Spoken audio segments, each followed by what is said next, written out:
Hola, bienvenido a Thinking Forward, el podcast de innovación, ciencia y sostenibilidad de Zetaqua.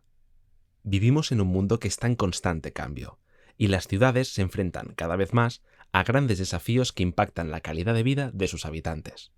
Retos como los desastres naturales provocados por la crisis climática.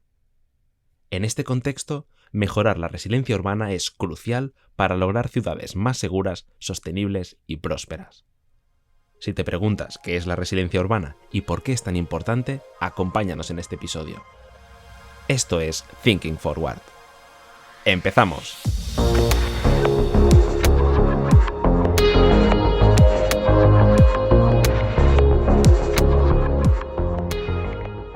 Los desastres naturales, como las inundaciones, los terremotos y las sequías, tienen, por supuesto, un gran impacto en las ciudades.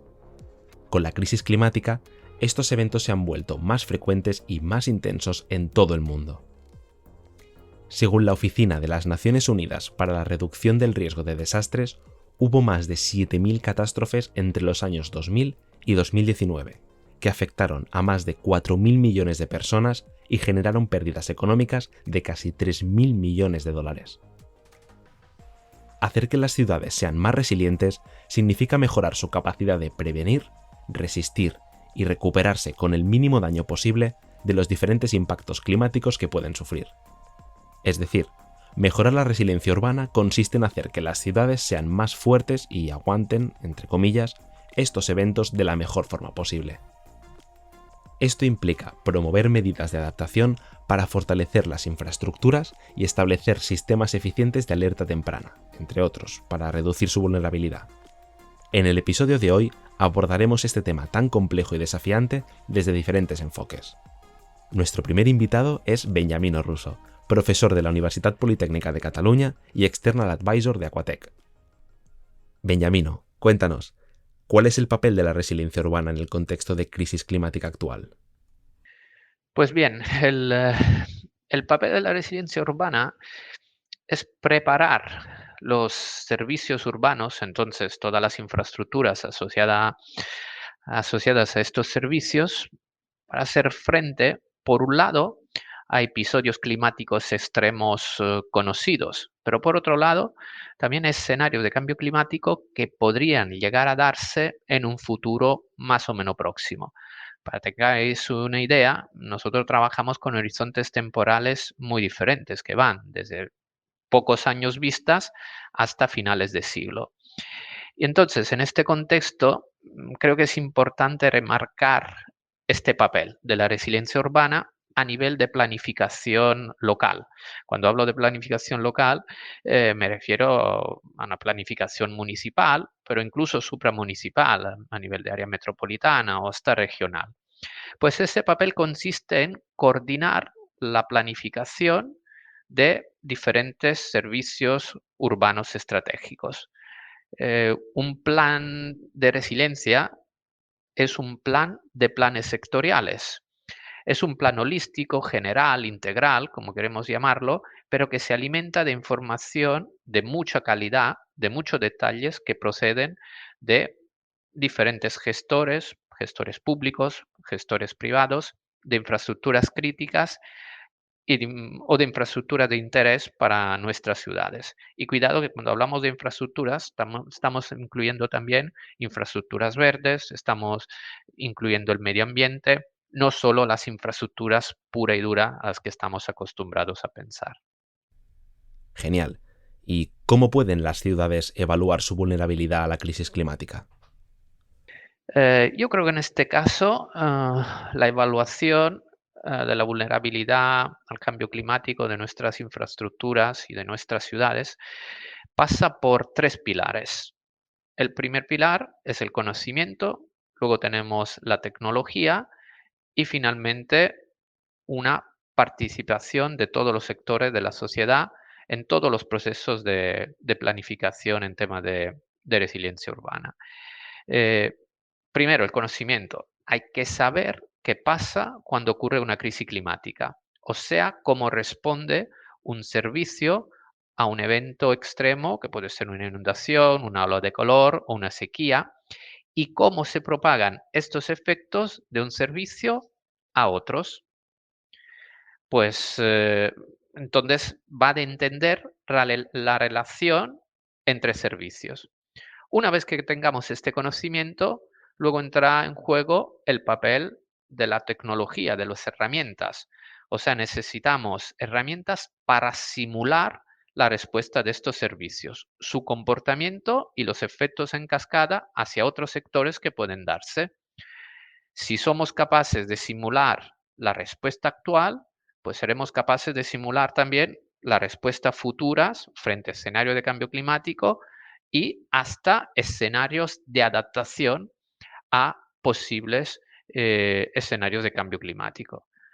Entonces, conocimientos, herramienta y finalmente este proceso eh, participativo desde la percepción del riesgo climático, o sea, definir las prioridades eh, en un determinado contexto, en un determinado entorno, las medidas de adaptación, contando con la experiencia de todos los actores, desde la academia, las universidades, hasta los managers de infraestructuras y servicios, otra vez de ámbito público y privado, las administraciones, que al final acaban siendo las responsables, ¿no?, de esta gestión de la planificación y de la resiliencia urbana, las industrias y un eslabón clave que tiene que ser la participación ciudadana, o sea, el ciudadano como posible receptor de riesgo, pero también como fuente de información y de opinión para todo el proceso, todos los procesos ligados a la planificación de la resiliencia climática urbana. Muchas gracias, Benjamino, por acompañarnos hoy. Pues muchas gracias a vosotros para contar conmigo y a disposición para cualquier otra ocasión. Muchas gracias. Para seguir hablando sobre cambio climático y saber más sobre su impacto, especialmente a nivel económico, nos acompaña María Guerrero, Project Manager en Cetaco Barcelona. María, ¿qué tipo de daños económicos se evalúan para estimar el impacto de los desastres naturales en la sociedad? Bueno, David, en el contexto de la adaptación al cambio climático podemos distinguir entre dos categorías principales, que son por un lado los bienes tangibles, que son aquellos bienes para los cuales existe un mercado y por lo tanto tenemos precios de referencia para ellos, y por otro lado están los bienes intangibles, que son aquellos inputs que existen en el sistema de bienestar pero que no se comercializan ni se cotizan. Y además estas dos categorías también se dividen entre directos e indirectos, que se refiere a si el daño viene provocado directamente por el evento, por el contacto físico directo, o si por el contrario existe un tiempo, un espacio de diferencia con respecto al evento. Un ejemplo de daño tangible directo puede ser la afectación de un edificio o de un vehículo por los eventos de lluvia intensos, y un indirecto pueden ser las pérdidas económicas de determinados sectores industriales por las restricciones al consumo de agua debidas a un estado de emergencia de sequía. Si quieres algún ejemplo de daños intangibles directos, pueden ser pérdidas humanas o accidentes causados por eventos extremos. Intangibles indirectos sería, por ejemplo, una pérdida de confianza en las autoridades por una mala gestión de este tipo de eventos. Ahora, para darte un caso concreto, estamos comenzando el proyecto europeo Icaria, en el que nos centramos en evaluar las potenciales pérdidas económicas tangibles, directas e indirectas, de las inundaciones en viviendas y las indirectas para los principales sectores económicos también, como aquellos daños directos e indirectos causados por la sequía en la AMB.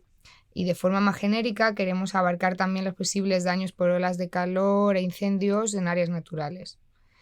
Respecto a los daños intangibles, se van a evaluar de forma que obtengamos el porcentaje de riesgo de afectación a las personas en el AMB. Entendido. ¿Y qué medidas de adaptación al cambio climático se pueden implementar? Bueno, existen muchísimos diferentes tipos de medida dependiendo del tipo de impacto o de daño que queramos reducir, que es el objetivo finalmente, ¿no?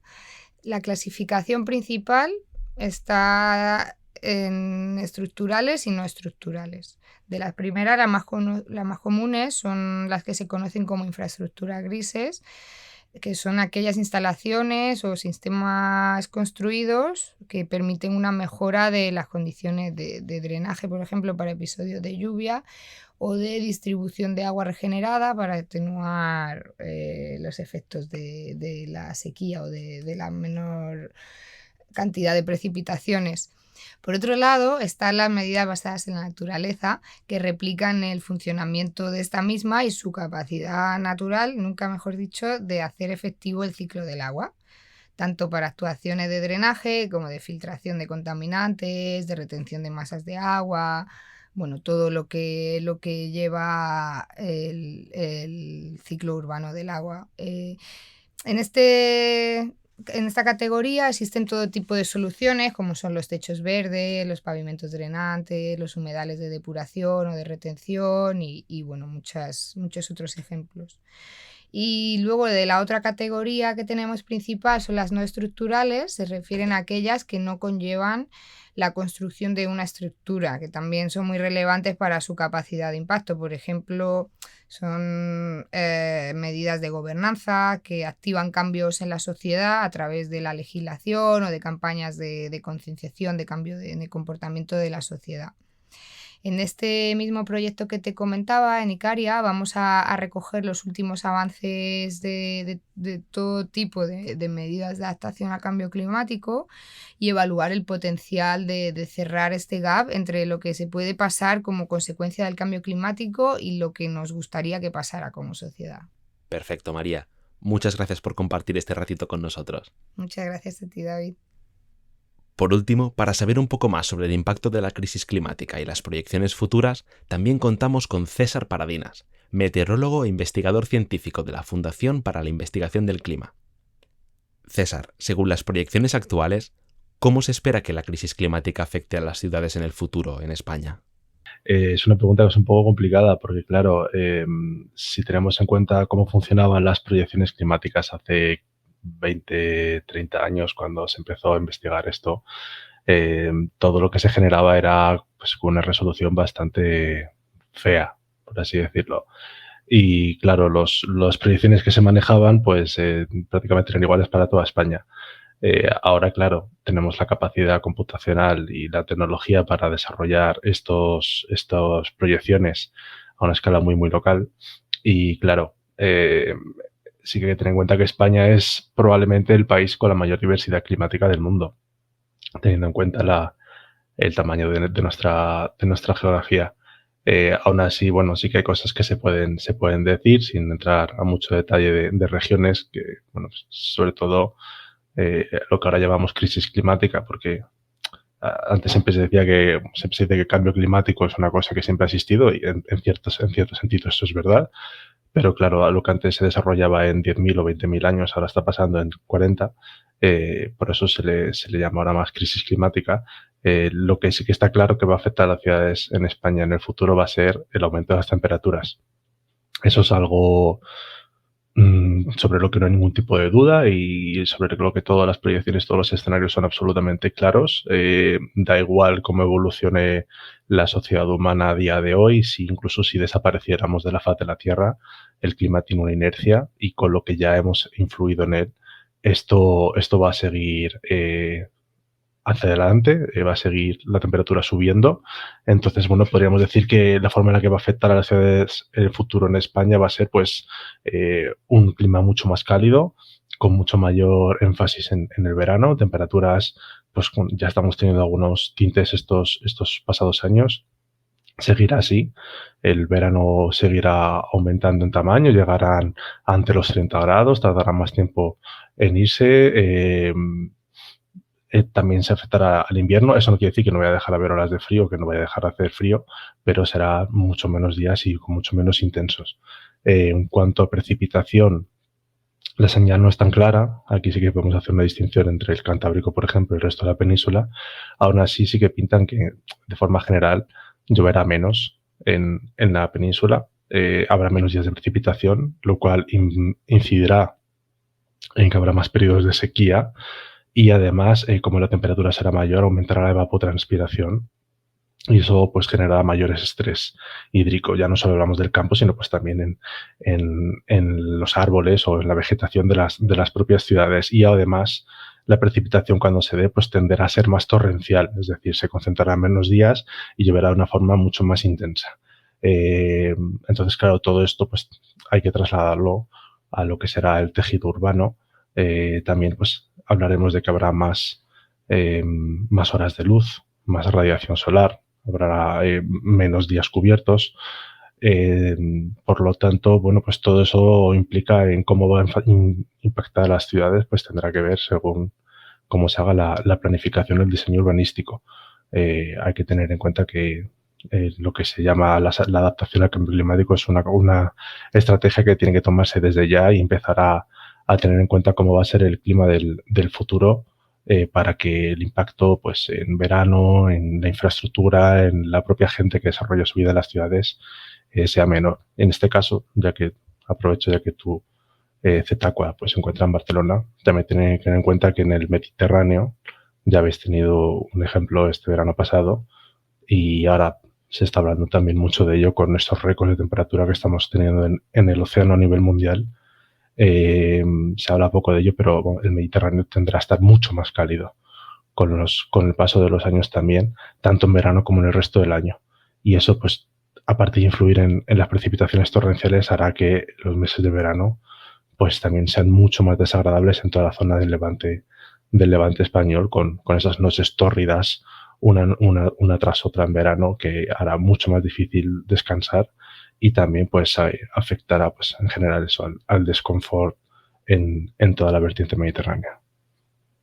Genial. Y respecto a esto, ¿qué medidas se están desarrollando para abordar la crisis climática y fortalecer la resiliencia urbana?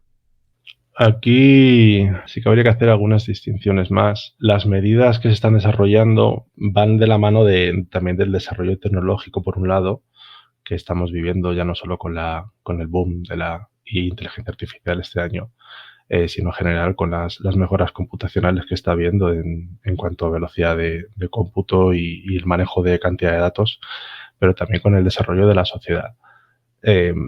Sí que es verdad que la sociedad cada vez está más concienciada en términos generales, sin tener en cuenta, bueno, pues estas pequeñas corrientes negacionistas o bueno, estos pasos para atrás que parece que se quieren dar en algunos ámbitos en cuanto a política. Esperemos que en general la naturaleza nos está dando unas señales claras y, bueno, pues acabe calando lo que está sucediendo en el planeta.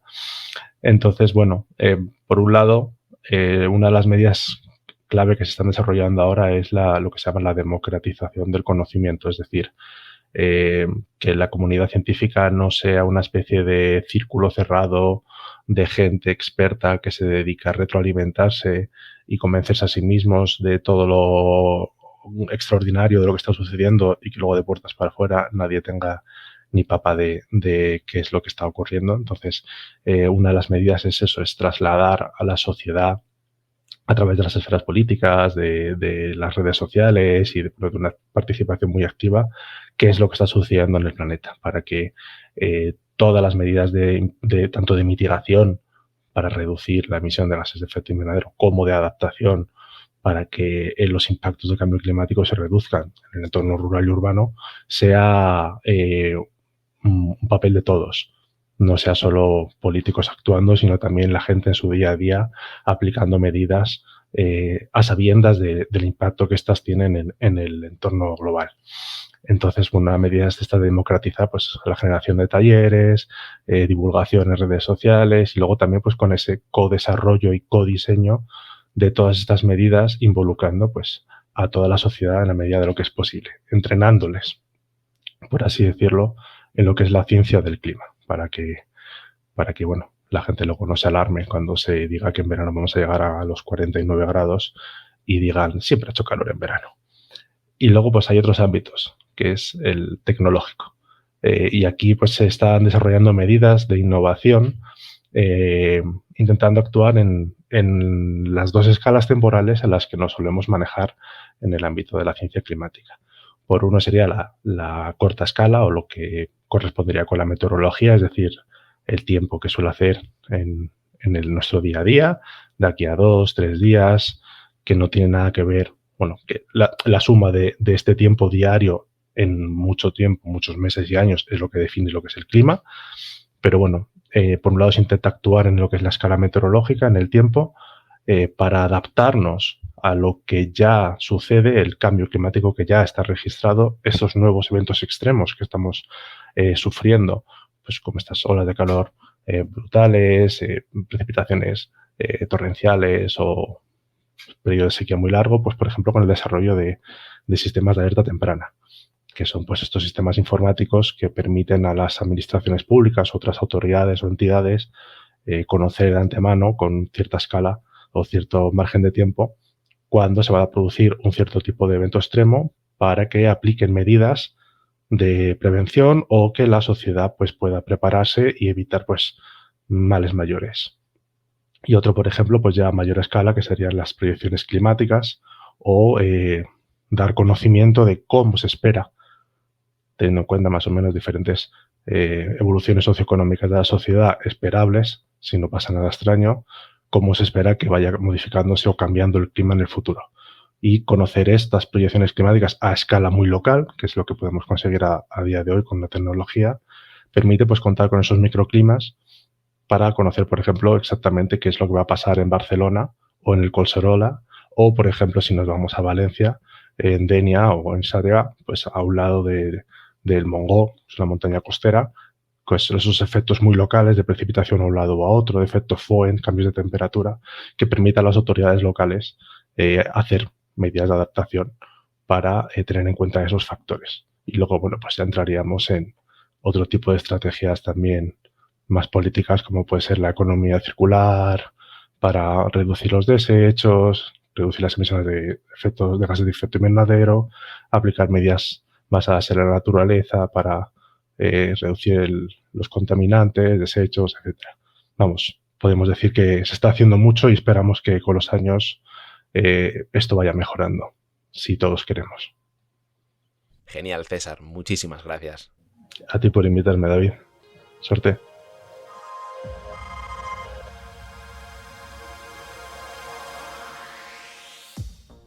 Como hemos visto en el episodio de hoy, la resiliencia urbana es una de las claves para forjar un futuro más sostenible y próspero. A pesar de los desafíos que nos esperan, también existen proyectos y oportunidades que nos pueden ayudar a combatir y reducir los efectos de la crisis climática. Como ya sabéis, este es el podcast de Zetaqua, el Centro Tecnológico del Agua.